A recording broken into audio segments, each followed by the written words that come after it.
सतगुरु की साजी निवाजी प्यारी साध संगत जी, प्यार और सत्कार से कहना धन निरंकार जी। बोलिए सतगुरु माता सुदीक्षा सविंदर हरदेव जी महाराज की जय। निरंकारी राजमाता गुरु बचन अवतार की जय।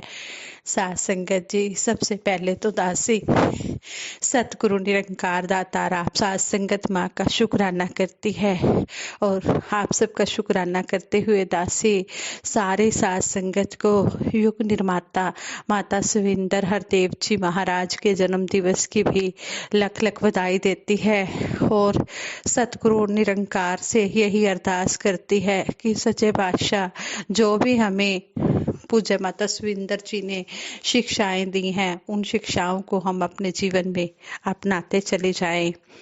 साध संगत जी, आज दासी युग निर्माता माता सुविंदर जी के जन्म दिवस पर ही विशेष विचार रखेगी। आप जी प्रवान करना, अगर कोई गलती हो जाए तो क्षमा करना।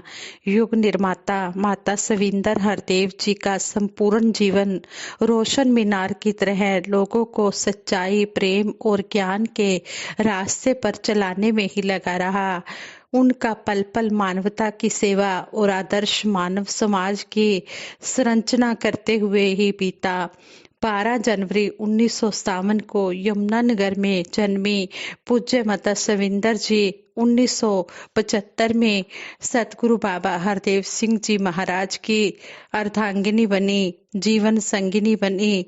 1980 में बाबा गुरुवचन सिंह जी महाराज के निरंकार में लीन होने के बाद परिस्थितियां एकदम बदल गई। तब से वे लगातार 36 सालों तक सतगुरु बाबा हरदेव सिंह जी महाराज के साथ आती जाती सांसों की तरह चलती रही। त्याग और समर्पण वाला भाव उनके जीवन में हर जगह दृष्टिगोचर होता है, दिखाई देता है। सर्दियों में अपना गर्म कोट उतार कर किसी कांपते ठिठुरते इंसान को देकर खुद सर्दी में रह लेना उनके लिए सहज सी बात थी। वे अक्सर सेवादारों के लिए कुछ न कुछ खरीदती, समेटती, सहेजती नजर आती थी। कुछ खोकर कुछ पाना है, कुछ देकर खुश होना है। जीवन उनकी दृष्टि में ऐसे ही चलता है। सतगुरु बाबा हरदेव सिंह जी महाराज के साथ कल्याण यात्राओं पर वे मंच पर मौन रहती और अन्य व्यवस्थाओं को देखती रहती। मौन होकर भी उनका अद्भुत अस्त्र था। संसार मौन की कीमत नहीं जानता। बोलना और बोलते जाना संसार के लोगों को अच्छा लगता है। उन्होंने अपने कर्म से सबको प्रेरित किया। सतगुरु बाबा जी के जन्म दिवस समारोह में बोलने के लिए बहुत आग्रह किए जाने पर उन्होंने इतना ही कहा कि बोलने से ज्यादा सुनना और मानना जरूरी है। सतगुरु बाबा जी जो कुछ बोल रहे हैं उसे ध्यान पूर्वक सुना और अपनाया जाना चाहिए। अपनाने के लिए वो दिव्य वचन काफी से भी अधिक हैं। अगर हम उनके बोलों का कुछ अंश भी अपने जीवन में ला पाएं, उन पर फूल चढ़ा पाएं, तो हमारी गुरसिक्खी पूर्ण हो सकती है। वो स्वयं को सतगुरु बाबा हरदेव सिंह जी महाराज की अर्धांगिनी से बढ़कर उनकी गुरसिक मानती थी। प्रेम के बारे में उनके विचार बहुत स्पष्ट थे। प्रेम में सौदा नहीं होता, प्रेम में व्यापार नहीं होता, प्रेम में तो मिट जाना होता है, स्वयं को खो देना होता है। वो उदाहरण भी उनके जहन में समाया हुआ था। जिसमें एक गवालन सबको दूध नाप कर देती है, उस पर युवा का बर्तन बिना नाप तोल के पूरा भर देती है। क्योंकि प्रेम में नाप तोल कहाँ, वहां तो सब कुछ बिना गुना भाग, बिना गणना के होता है। कुछ भी हो, बस प्यार ही प्यार हो। उन्होंने हमेशा यही चाहा। प्रेम से साधारण खाद्य पदार्थ भी अमृत बन जाते हैं।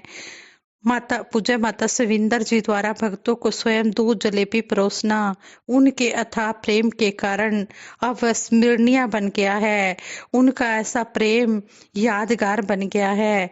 अब जब वो सहज भाव से लंगर के स्थान पर पहुंचकर दूध के कड़ाहा में कलछी चलाती, कपों गिलासों में जग से गर्मा गर्म दूध डालती, तो भक्तों में आनंद की लहर दौड़ जाती। लगभग 2.25 साल वे सतगुरु रूप में संसार का कल्याण करते रहे। शारीरिक बाधाएं पीड़ाएं अपनी जगह पर रही, पर उनकी नजरें हमेशा इस परम लक्ष्य पर ही फोकस रही कि जन जन तक ज्ञान का परम प्रकाश अवश्य पहुंचे। सतगुरु बाबा हरदेव सिंह जी महाराज द्वारा रचित दिव्य ग्रंथ संपूर्ण हरदेव बानी को वर्ष 2017 में 70वें संत समागम के अवसर पर उन्होंने लोक अर्पित करके मानवता को अनमोल उपहार दिया। उन्हें एहसास था कि संपूर्ण हरदेव बानी में सतगुरु बाबा हरदेव सिंह जी महाराज ने जिस प्रकार अध्यात्म के मर्म को स्पष्ट किया है, उससे संतों भक्तों को मार्गदर्शन देकर उनके बीच बहुत जल्द अपार लोकप्रियता हासिल करेगी। सतगुरु माता सुदीक्षा जी महाराज वक्त के सतगुरु माता सुदीक्षा जी महाराज के सतगुरु रूप में प्रकट होने के अवसर पर उन्होंने कहा कि सतगुरु बाबा हरदेव सिंह जी के सभी परोपकारी कार्यों को कंधे से कंधा मिलाकर करते हुए हम सभी को उन्हें मिलकर पूरा करना है। उनकी याद में संत निरंकारी आध्यात्मिक स्थल समालखा में बनाई गई मानव निर्मित रोशन मीनार Guinness book of world record में तो दर्ज हुई ही, लाखों भक्तों के दिलों में भी उनके प्रति प्रदर्शित प्यार व समर्पण को अभिव्यक्त कर गई, जो आज भी वैसी ही हैं। गुरसिख जब चरणों पर शीश रखते तो उनका आशीर्वाद भरा हाथ उनके सिर पर पड़ता और पल भर में सारी परेशानियां दूर हो जाती। स्नेह, करुणा, दया, प्रेम, अपनत्व भरे हाथों का स्पर्श भक्तों में नई स्फूर्ति, नई जागृति भर देता था। पूज्य माता सविंदर हरदेव जी 5 अगस्त 2018 को नश्वर शरीर त्याग कर ब्रह्मलीन हो गए। सब कुछ इतनी तेजी से घटित हुआ कि भगत जन हैरान रह गए। उनकी मार्गदर्शक शिक्षाएं, प्रेरणाएं सूरज चंदा की तरह सदियों तक मानवता का मार्गदर्शन करती रहेंगी। मिशन के लिए तन मन वारा हो गई तू कुर्बान, लाखों लाखों सजदे तुझको ए सविंदर माँ। तूने मुरझाने से ये सुंदर चमन बचा लिया, शहनशाह हरदेव वाला मिशन बचा लिया। अपनी सांसें दे दी ताकि रुके ना कारवां, लाखों लाखों सजदे तुझको ए सविंदर माँ। गुरसिखों का हर गम अपने सर पे ले डाला, इतना प्यारा सतगुरु इस दुनिया को दे डाला। चूमेगी ये दुनिया तेरे कदमों के निशान, लाखों लाखों सजदे तुझको ऐ सविंदर माँ। फैसला करने में तूने एक पल लिया, देखते ही देखते ये रूप बदल लिया। और भी कर डाला तूने मिशन को जवां, लाखों लाखों सजदे तुझको ऐ सविंदर माँ। कांटे चुन चुन कर सबकी राहें सवारी हैं, दुनिया की सब माएं माँ तुझ पे बलिहारी हैं। कुर्बानी से भरी तेरी बेजोड़ दास्तां, लाखों लाखों सजदे तुझको ऐ सविंदर माँ। माता सविंदर जी ने ये भी समझाया कि सेवा सिर्फ सेवा भावना से होती है। पूज्य माता सविंदर जी ने कहा कि पिछले कुछ सालों में सतगुरु बाबा हरदेव सिंह जी महाराज ने इतना सुंदर नक्शा हमको बना कर दिया है, हमारे लिए समागम की रूपरेखाएं इतनी खूबसूरत बना दी हैं कि अगर हम उस पर अमल करें तो अपने आप खूबसूरत तरीके से ये सारा कुछ हो पाएगा। बाबा जी कहते थे सेवा कोई बड़ी या छोटी नहीं होती, सेवा सिर्फ सेवा भावना से होती है। उसमें मैं मैं नहीं होती। वर्षों वर्ष बाबा जी खुद भी यूनिफॉर्म पहनकर सेवा करते रहे। आजकल के स्वार्थ भरे युग में आप महापुरुष अपने खुद की परवाह ना करते हुए अच्छी तरह से मैदानों में सेवा में लगे रहते हैं, तन मन की सेवा करते रहते हैं, ताकि जो महापुरुष हमारे घर आ रहे हैं, समागम में आ रहे हैं, हम उनके लिए, जो समागम है ये हमारा घर है, हम उनके लिए अच्छी सी खूबसूरत सी व्यवस्था कर पाए। निरंकार कृपा करे, आपको तन मन धन के सारे सुख दे, तंदुरुस्ती दे, और आप सब चाहे बच्चे हैं, चाहे बहनें हैं, चाहे जवान हैं, सभी बढ़ चढ़कर सेवाएं कर पाए और मिशन के साथ और दृढ़ता से आगे बढ़े। इस तरह माता सविंदर जी हर पल इस ज्ञान पर मजबूती दिलाते रहते, कहते कि तुमने अपने विश्वास को इस ज्ञान पर मजबूत रखना है। और एक बार सतगुरु माता जी ने समझाया कि कहने लगे कि इतने बड़े सफेद कपड़े पर आपको कुछ नजर नहीं आया, सिर्फ एक छोटा सा डॉट ही नजर आया, एक धब्बा ही नजर आया, क्योंकि मोस्टली बच्चों ने ऐसे काले धब्बे पर ही लिखे थे, ब्लैक डॉट्स पर ही लिखे थे, और वाइट कपड़े के ऊपर तो थोड़ी सी लाइनें ही लिखकर टीचर को दे दिया था। कहीं पर तो बच्चों ने पूरे का पूरा ऐसे ही उस काले धब्बे पर ही लिख दिया था, उस ब्लैक डॉट्स पर लिख दिया था। आज के इंसान की भी कुछ ऐसी ही आदत बन गई है, वह हमेशा गलतियां ही ढूंढता रहता है। कई बार तो ऐसा भी होता है कि किसी व्यक्ति को अगर वह जानता है तो यह भी कहता है कि वह एक बहुत अच्छा इंसान है, पर अगर उसमें भी कोई गलत बात नजर आती है तो उसके ऊपर भी चर्चा करना शुरू कर देता है। हालांकि मिशन की तो यही शिक्षाएं हैं कि हमने सबसे गुण ही ग्रहण करने हैं, फिर भी इंसान अपनी बुराइयां तो देखता नहीं, सब यही कहते हैं जमाना खराब है। हाँ संगत जी, सतगुरु बाबा जी से आपने एक एग्जाम्पल भी सुना है कि अगर नाली में कोई सोने की चीज पड़ी होती है तो आसपास चाहे कितनी भी गंदगी हो, उसकी परवाह किए बिना उस चीज को उठा लेते हैं, क्योंकि सोने की कीमत सब जानते हैं। सोने की कीमत तो फिर भी कम ज्यादा होती रहती है, पर ये जो मानवीय गुण हैं ये बड़े अनमोल हैं, इनकी कीमत हम कभी नहीं डाल सकते।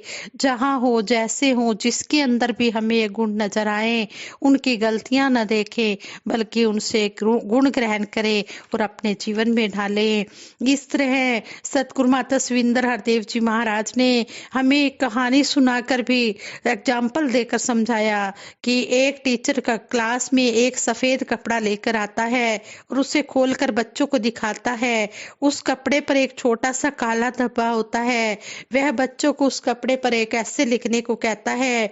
कुछ दिन बाद उसके मूल्यांकन पर चर्चा करने के लिए टीचर बच्चों को बुलाता है और उनसे कहता है कि इतने बड़े सफेद कपड़े पर आपको और कुछ नजर नहीं आया, सिर्फ एक छोटा सा धब्बा ही नजर आया, क्योंकि ज्यादातर बच्चों ने ऐसे काले धब्बे पर ही लिखे थे और सफेद कपड़े के ऊपर तो थोड़ी सी लाइनें ही लगाकर टीचर को दे दी थी। कहीं पर तो बच्चों ने पूरे का पूरा ऐसे ही उस काले धब्बे पर लिख दिया था। तो इस तरह सतगुरु माता जी ने एक कहानी सुनाकर, ये एग्जाम्पल बताकर हमें समझाया है कि आज के इंसान की भी कुछ ऐसी ही आदत बन गई है कि वह दूसरों की गलतियों को ढूंढता रहता है। हम दूसरों की गलतियों को न देखें, उनसे गुण ग्रहण करें और अपने जीवन में ढालें। देखे ना अवगुण किसी के, गुणों को ही हम ग्रहण करें। अगर हम गुणों को ग्रहण करते चले जाएंगे तो फिर हम अच्छे कार्य ही करेंगे, हमारी सोच अच्छी ही होगी। ऐसा माता सविंदर जी ने हमें इन विचारों द्वारा भी समझाया है और हमें समझाया है कि इस धरती को अगर हमने स्वर्ग बनाना है तो वो सिर्फ हम अपने कर्मों द्वारा बना सकते हैं। हम अक्सर खूबसूरत इमारत, सुंदर बाग बगीचे, नदी और समुद्र आदि को देख देखकर कह देते हैं कि ये तो बिल्कुल स्वर्ग जैसा लग रहा है, पर वहीं पर अगर आपस में सब लड़ाई झगड़ा कर रहे हैं, अपशब्द कह रहे हैं, तो वो स्वर्ग तो नहीं हुआ। इस धरती पर स्वर्ग लाना है तो मिलजुल कर रहना होगा, गिरते को उठाना होगा। अगर कोई रो रहा है तो उसके आंसू पोंछकर उसे खुशी देनी होगी। मिलजुल कर हम तभी रह पाएंगे जब हम अपने दिल विशाल बना पाएंगे, हमारे मन में मिठास वाली बात रहेगी, यही भाव रहेगा कि मैं इस निरंकार प्रभु की चर्चा जगह जगह फैलाऊं, ताकि जिस प्रकार मेरे जीवन में खुशी और सुकून आया है, वो खुशी और सुकून मैं दुनिया के कोने कोने में पहुंचा पाऊं, हर व्यक्ति तक पहुंचा पाऊं, ताकि सभी प्यार, एकता, मिलवर्तन और सुकून के साथ जीवन जी पाए। आज संगत जी, इस तरह हमें माता सुविंदर जी ने समझाया, जो भी शिक्षाएं हमें युग निर्माता माता सुविंदर जी ने दी हैं, उनको हम अपने जीवन में अंतिम श्वासों तक कर्म रूप में ढालते चले जाएं। फिर हम सतगुरु के शिक्षाओं पर अगर हम चलेंगे तो वक़्त के सतगुरु माता सुदीक्षा जी महाराज भी हम पर मेहरबान होंगे और हमें हर समय अपने चरणों के साथ जोड़ के रखेंगे। हम सतगुरु से यही अरदास करते हैं, वक़्त के सतगुरु से यही अरदास करते हैं, सच्चे पातशाह हमें अपने चरणों से जोड़ के रखना, अपनी भक्ति देना, संतों महापुरुषों का संग देना। साथ संगत जी प्रेम से कहना, धन निरंकार जी।